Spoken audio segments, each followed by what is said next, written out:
RRB, l'invité du matin. Et on poursuit Morgane Boucher avec notre invité du matin. Et ce matin, on parle de la Blues Cup Race. Eh oui, bonjour Stéphane Bouquiard. Bonjour Morgane, bonjour RRB. Vous êtes la présidente de l'ANG, l'association Nouméa-Glisse, et vous organisez samedi et dimanche la 13e édition de la Blues Cup Race. Ce sera tout un week-end dédié au sport de glisse sur le lagon. Et il y en aura vraiment pour tous les goûts.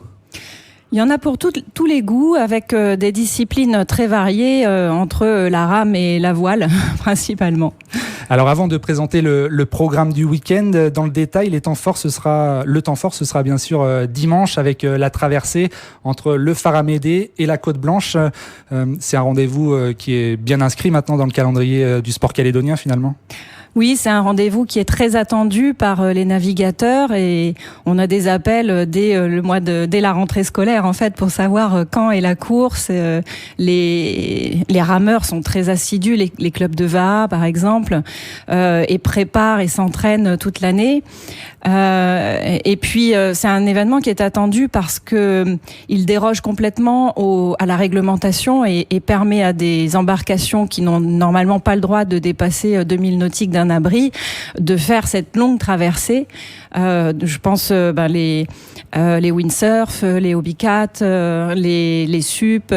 Voilà, donc c'est vraiment l'occasion pour eux exceptionnelle d'être bien encadrés, surveillés pour faire cette longue distance. Ça change du quotidien finalement. Voilà, ça change des petites habitudes et du plan d'eau habituel. Alors depuis l'année dernière, l'arrivée de la Blues Cup Race a déménagé de Lens-Wata au centre d'activité nautique de la province sud.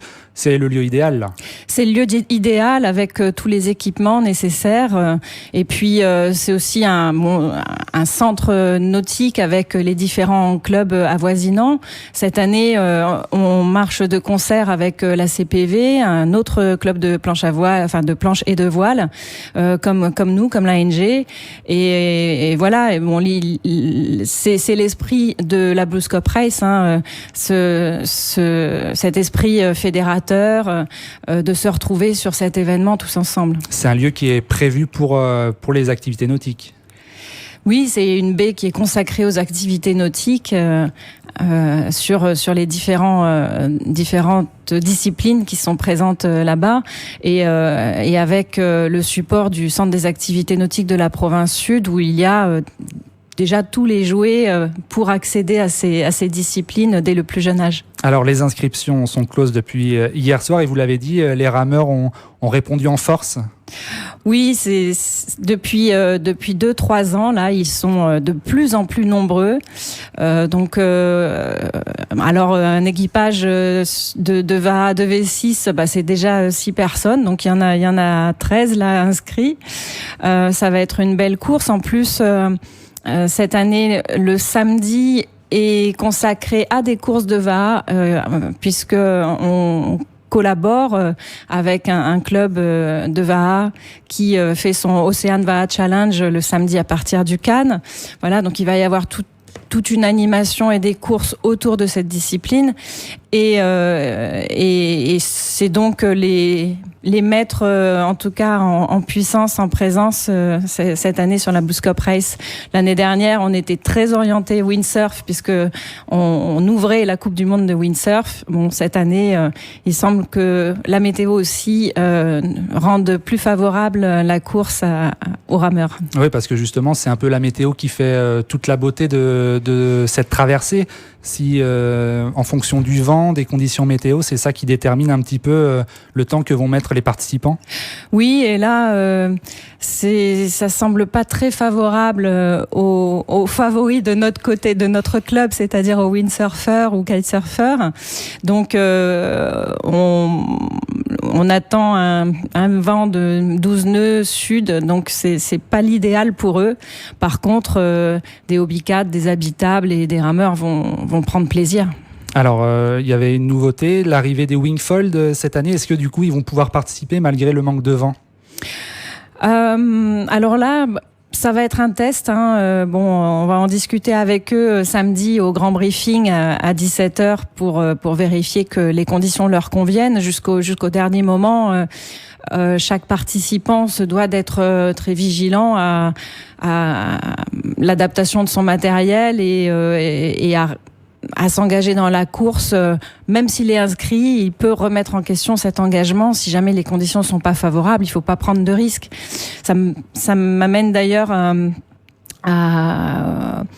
au sujet de Nicolas.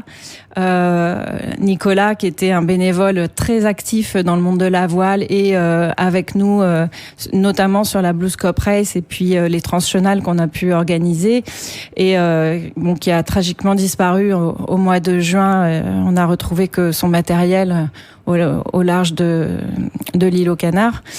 Et voilà, le lagon, il peut être dangereux et bon, du coup, je suis troublée là.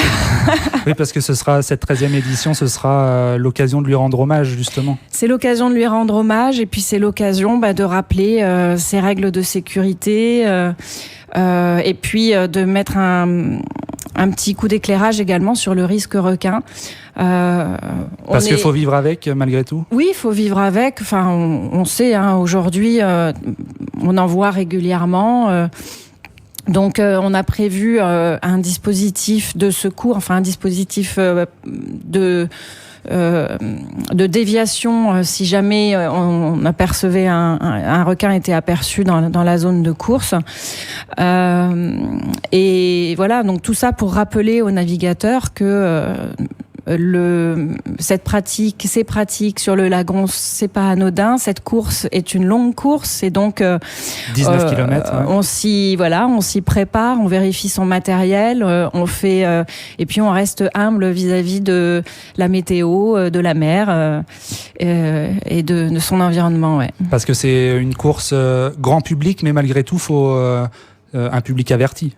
Ah oui, déjà de personnes licenciées et qui ont l'entraînement, la capacité de faire un raid d'une longue distance de telle sorte. Alors, le record a été battu l'an dernier par Antoine Albo, le multiple champion du monde de windsurf, a mis la barre très haute.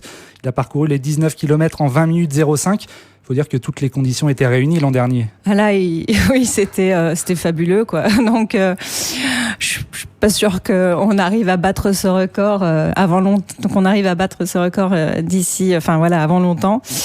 Donc voilà, ça c'est fait. 20 minutes 05, 24 minutes 60 du côté féminin. Oui, ça va être difficile de faire mieux, et bon, en plus, les conditions météo ne sont pas favorables. En revanche, il y a Titouan Galea qui est deuxième dans ce classement. Ça prouve que les jeunes Calédoniens sont bien présents sur cette course et sont concurrentiels. Oui. Titouan Galea, lui-même avait battu le record qui était de Maxime Nochet en kite foil. Mais on attend. Il y a Noïc Gariou, par exemple, qui va être en sup et qui promet aussi dans les traces de son frère Noïc. Par rapport à cette discipline, il est capable de faire un joli temps avec ses conditions météo, par exemple. Alors, la Blues Cup Race n'est pas seulement une course, la compétition, c'est, on le disait, tout un week-end d'animation. Comment ça va se passer du côté du Cannes ce week-end ? Alors, donc les courses de Vaha le samedi, on fait également... en pensant à Nicolas, on s'est dit, tiens, on va se faire... un petit pique-nique, une soirée sous les étoiles et les pieds dans le sable. C'est la motivation pour certains, et puis pas pour tout le monde, pas tout le monde ne le connaissait pas. Mais voilà, déjà on s'est dit on prolonge les festivités avec un petit grignotage sur la plage jusqu'à 21h samedi soir. Dimanche, en attendant l'arrivée des riders qui vont avoir des départs échelonnés depuis le phare Amédée, on les attend à partir de 11h30 midi, et donc le dimanche matin, pour faire vivre le village, on a prévu un vide-grenier. Alors c'est une première, c'est donc c'est pas celui de la place des Cocotiers, mais j'espère que dans quelques années on arrivera à un tel succès. Vide-grenier spécial matériel peut-être, ou pas tout forcément, oui. L'idée c'est de vider ses affaires, c'est plutôt l'esprit du recyclage, de l'économie circulaire. Voilà. Et puis faire vivre ce village en attendant les compétiteurs. Parce que ça va être ça tout le dimanche, les différentes arrivées des différents supports, parce que tout le monde ne va pas à la même vitesse. Oui, donc les rameurs qui vont être lancés à partir de 9h30 environ, on compte 1h30, 2h avant qu'ils arrivent.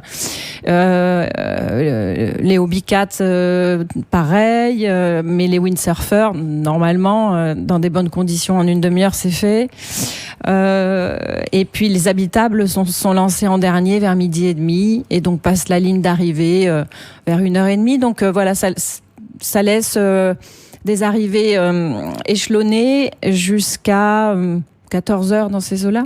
L'occasion de passer un beau moment sur la plage et voilà. de profiter de toutes les animations. Les animations, la buvette, se faire une journée plage avec un petit peu avec des rencontres de différents concurrents. Oui. Alors, on a la chance en Calédonie d'être préservé du coronavirus, mais est-ce qu'avec la crise sanitaire, la question de l'organisation de cette BlueScope Race s'est posée à un moment ?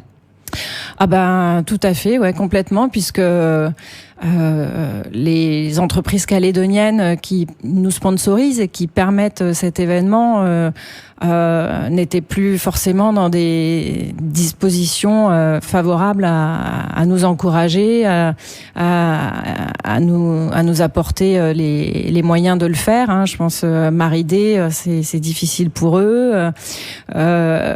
Et donc BlueScope, la société qui est notre partenaire fidèle depuis 13 ans, a tenu malgré tout à réaliser l'événement. Donc on a gardé quelques partenaires fidèles qui font toujours cet effort et on les remercie. Et puis on a des nouveaux partenaires qui ont envie, qui veulent jouer le jeu, des jeunes entreprises, et voilà, donc on va faire notre mieux pour les mettre en avant et puis les faire connaître aux Calédoniens qui participent à l'événement. Et puis ce sera sans les Calédoniens qui sont un peu dispatchés partout autour du monde, parce qu'on le sait, en windsurf, en stand-up paddle, il y en a un peu partout, et du coup ils n'ont pas pu rentrer pour l'événement. Oui, on aurait bien aimé avoir nos champions, quitte à faire venir aussi en général un champion de l'extérieur. Voilà, donc en tout cas on a toujours un engouement important, et malgré le Covid, et puis on espère que tout ça s'arrangera.